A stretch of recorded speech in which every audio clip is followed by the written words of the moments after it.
Today on CityCast Denver, pizza is a food of myth and mystery, irony and contradiction, community and litigation.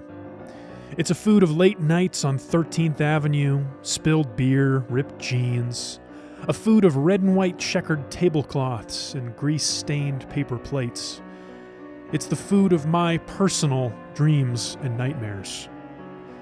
And as I learned from my guest today, pizza has been capturing people like me under its spell for hundreds of years. Do you have any questions for me before we get started? I don't think so. I listened again to the Bojo's podcast. Carol Helstosky is a bona fide pizza expert.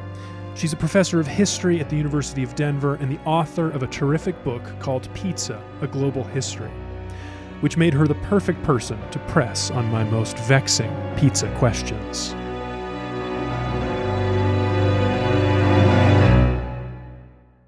Today is Wednesday, September 28th, 2022. I'm Paul Caroli, and this is CityCast Denver.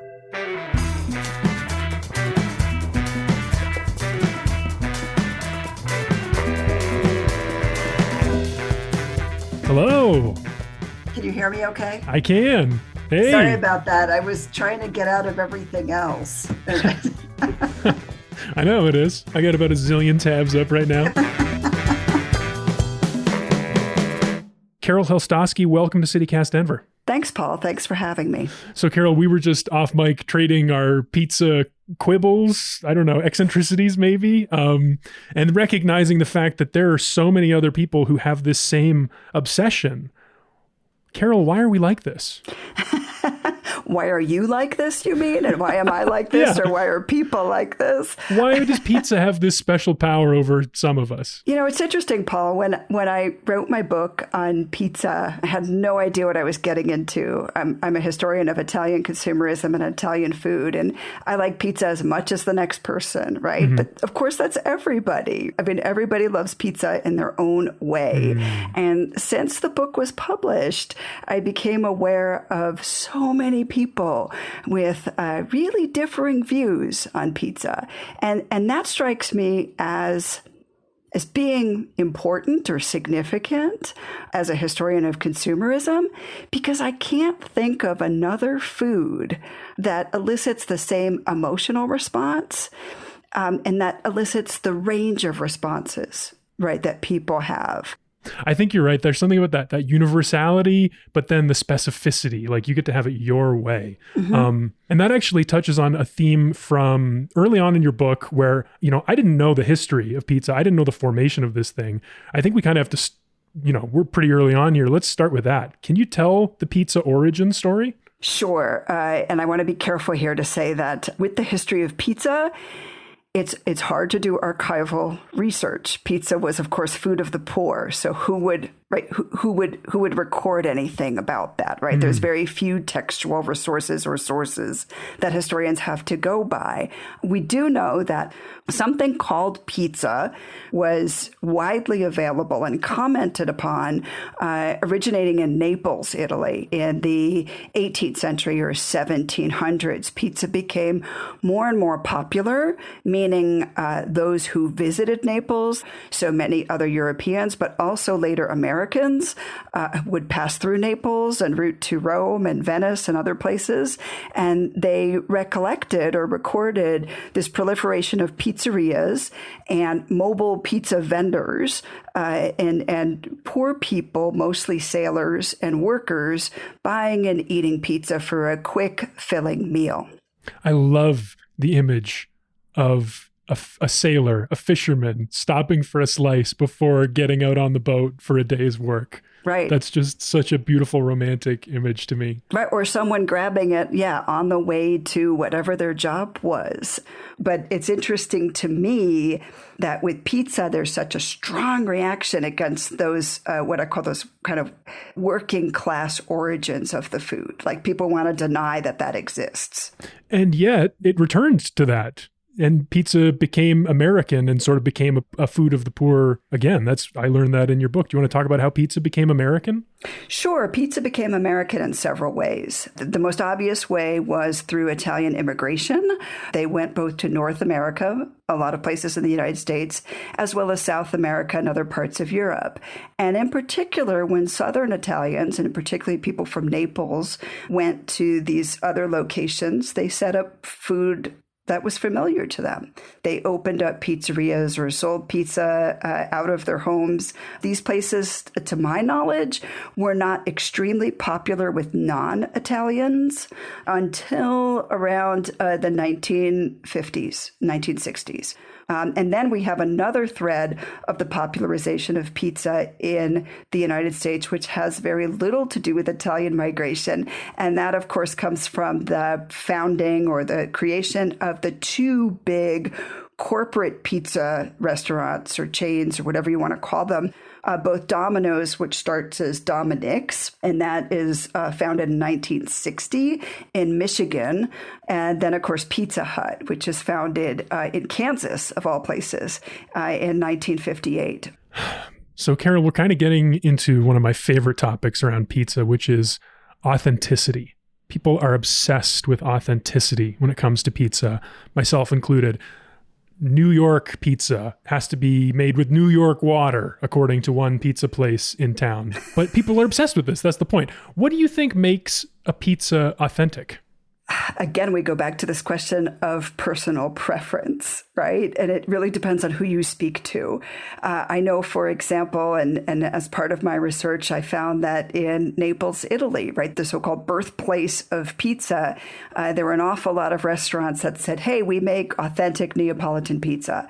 And there were enough people who made pizza who thought, we really need to get some control over this and establish what is authentic Neapolitan pizza. And so they came up with rules. And right, you have to apply for membership, right, in this association to say that you offer, that you produce and sell authentic Neapolitan pizza.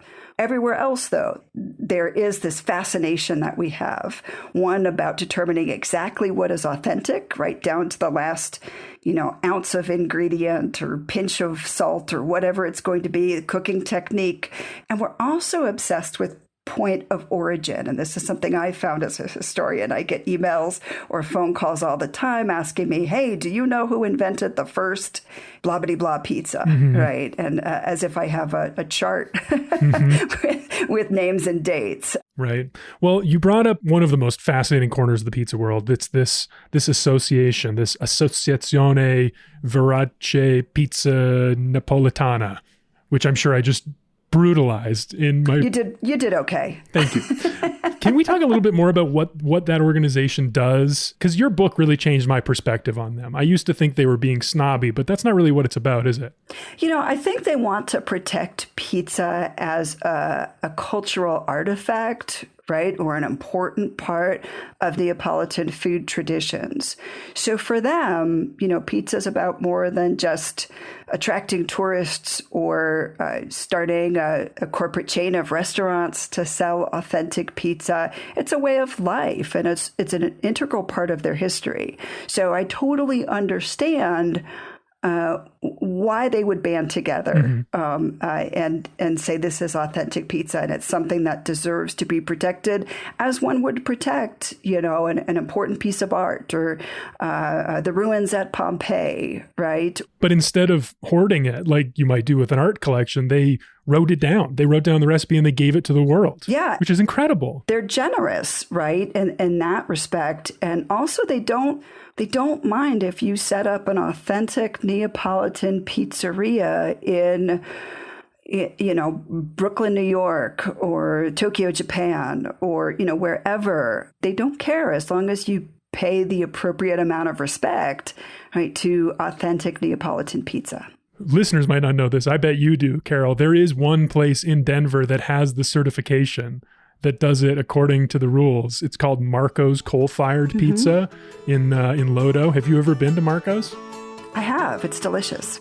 I'm very fond of Neapolitan style pizza. That's one of the pizza styles I really like. Are you still quoting 30-year-old movies? Have you said cool beans in the past 90 days? Do you think Discover isn't widely accepted? If this sounds like you, you're stuck in the past. Discover is accepted at 99% of places that take credit cards nationwide. And every time you make a purchase with your card, you automatically earn cash back. Welcome to the now. It pays to Discover. Learn more at discover.com/credit card, based on the February 2024 Nielsen report. All right, well, we're kind of circling around this. We have to talk about Bojo's. So Bojo's is this pizza chain that has restaurants across the Front Range. They offer squeeze bottles of honey on the table to dress your crust, which many other pizza places around Denver now do as well. When I saw this and recognized this as an outsider, I thought, oh my gosh, this is so cool. Where did this come from? I've never seen this before. Everybody said, Bojo's, go to Bojo's. I went to Bojo's, talked to them, and they're like, yeah, people put honey on it, but what's special about our stuff is it's Colorado style pizza. It's thicker crust.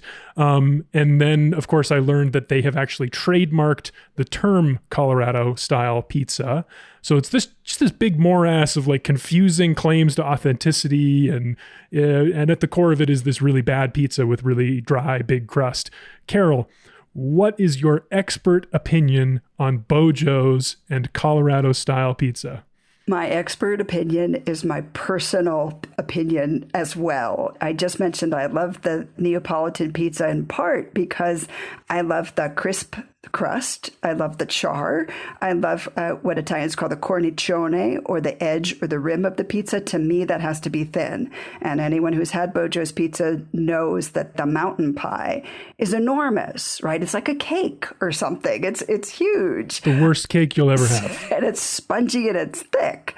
And so I don't particularly enjoy that kind of pizza, but I can understand, how's this for a diplomatic response? I can understand how some people, given the context of how they eat that pizza, might enjoy it. I do too, of course. I mean, pizza's a nostalgic food. People grow up here, going to Bojo's, you like it as a kid. I guess you can, whatever, people like it. I don't need to quibble with that. But what about the claim that they make Colorado style pizza? How do you feel about that? It's interesting to me to see how there's this proliferation, particularly in the United States, of regional style or city style pizzas, right? You have a New Haven style or you have New York style. So Colorado style, that makes sense. I also think that label sells pizza, right? I get all of that. Now, what's interesting to me is the history of that development, meaning you might just get one restaurant, right, that serves pizza in a particular style. And if they get enough people talking about it, then you get a number of other restaurants imitating that. Where it maybe becomes problematic, and I know the history behind this, is for any one restaurant or any one individual to say, okay, this is the way that, this particular style of pizza is. Yeah. What I'm most fascinated by is not so much the ingredients of the pizza itself, but what people do with pizza. And people are incredibly creative and they come up with amazing ideas. So I appreciate pizza when everyone has a say, right? And everyone can do their own thing with pizza. That to me is fantastic. So to not have any one individual or entity saying, oh no, this is the way we make pizza and this is the only way, I don't know about that. Yeah, I don't know about that either. But I totally agree with you. It really is like, what's special about it is the universality, and then how everybody gets to personalize it, and then how a region sort of develops a relationship between the people and a style that they like. Like, that's the exciting part, not the just putting a brand name on it, not turning it into a brand name. No one wants to be a part of that. Mm-hmm. Building on this Bojo's thing and the Colorado style pizza conversation, in general, do you think there is something unique to be learned from a region by their regional style of pizza? Wow, that's a really interesting question. I think to an extent, yes, there is something to be learned. I come from Connecticut, which is part of the Pizza Belt, and was fascinated to learn that a striking percentage of the pizzerias that opened up in Connecticut, my home state, were not opened by Italian immigrants in many areas, but by immigrants from Greece. All right. So I found out that I grew up eating Greek pizza, right? And that doesn't necessarily mean that it has Greek ingredients on it. It's just prepared in a different way. And so when you begin to sort of analyze or look at the particular regional or municipal style of a pizza, you learn a lot about the history of that place, right? And that's not surprising at all, because if we think about Naples, right, the very simple pizzas with minimal toppings out of whatever you can get really tell us a lot about the history of that city. Right. Fish is a common topping, of course. I learned from your book. Absolutely. So to me, that those regional or municipal style pizzas really tell me a lot about the history of a place and a history of a people, right, of communities. All right. Well, here's the follow-up that's maybe even harder. What can we learn about Colorado from Bojo's? Okay. I have an answer for this. Bojo's started in Idaho Springs. Is that correct? Of course. Yep. Okay. So that's right on I-70, which also is sort of an invention of, right, if we think about tourism and going to the mountains, right, I-70 cuts right through the mountains and lots of people go to ski. And so it makes sense, if we think about the context of Bojo's Pizza, it makes sense that people coming back from a day of skiing would really want to carbo load, so to speak, right? So that giant cornicione, right, what I call cake, maybe is appealing to them and fills a certain physiological and emotional need after a hard day of skiing. I wouldn't know this because I don't ski, so I don't know the feelings that people might have. In that sense, then, I think the Bojo's Pizza is a Colorado type of pizza. I'm not sure it is the style, but certainly it fills a need. How was that for an answer? Was that convincing? It was good. Okay. It was good. I think it was. I am 90% satisfied. I will continue to think about this and dream about this and have nightmares about this, I think.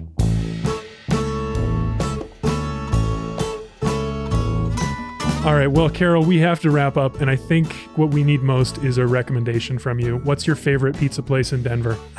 There are so many. It depends on what kind of mood I'm in.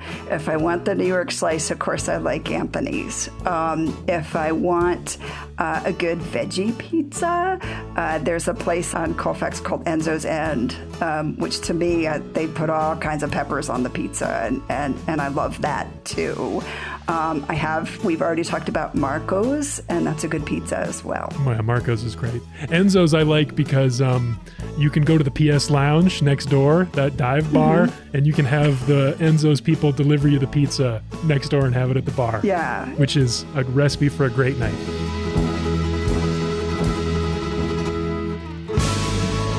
Well, Carol Helstosky, thanks so much for joining me on CityCast Denver. Thank you. It was a pleasure.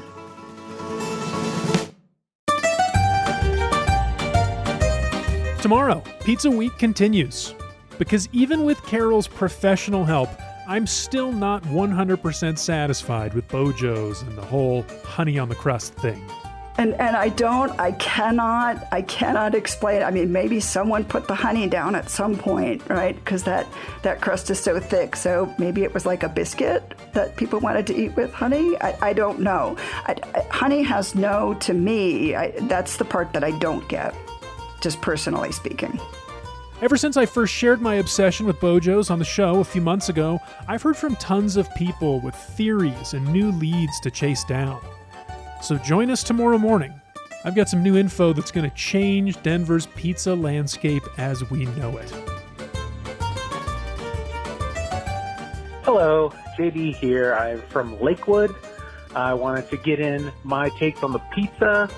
So what I wanted to, my number one, they just named themselves Pizzeria Leopold. They're on Wadsworth. It is so good. The things that they're doing with crust over there was just out of this world. I mean, my wife and I talked to one of the owners, and they talked about how they spent a lot of time before they opened perfecting the dough. Then I got to give a shout out to Pizzeria Louie. That's also in Lakewood. They used to do everything in a fire oven, but now they're so busy that they went to more of a conventional oven you'd see in most pizza restaurants.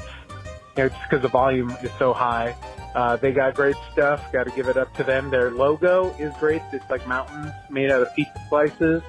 I've definitely debated whether I should get a tattoo of that or not. Still up in the air. Hey, CityCast. My name is Val, and I live in the Clayton neighborhood. My favorite pizza experience right now is going to Cosmos and getting a slice.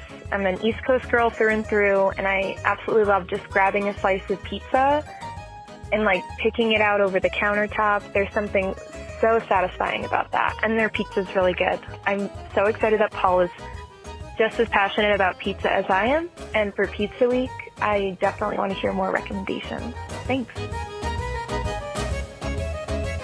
Hey y'all, it's Libby calling from West Colfax with a hot pizza take, which is that there is no good pizza in Denver. You have to go to Leadville.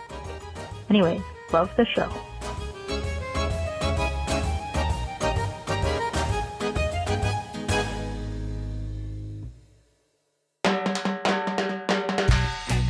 That's all for today here on CityCast Denver. If you enjoyed the show, why not take a minute to tell James Jim Leprino about us? He owns the Denver-based Leprino Foods, the largest maker of mozzarella cheese in the world. You can also rate the show wherever you get your podcasts and subscribe to our morning newsletter at denver.citycast.fm. We'll be back tomorrow morning with more pizza from around the city. See ya. My expert tip that I learned from another food historian is before you're going to bake it, you can put it on the highest degree that you can get to in your oven. But before you put the pizzas in, throw in a few ice cubes. Interesting. Yeah, it really makes a difference in the crust. Wow.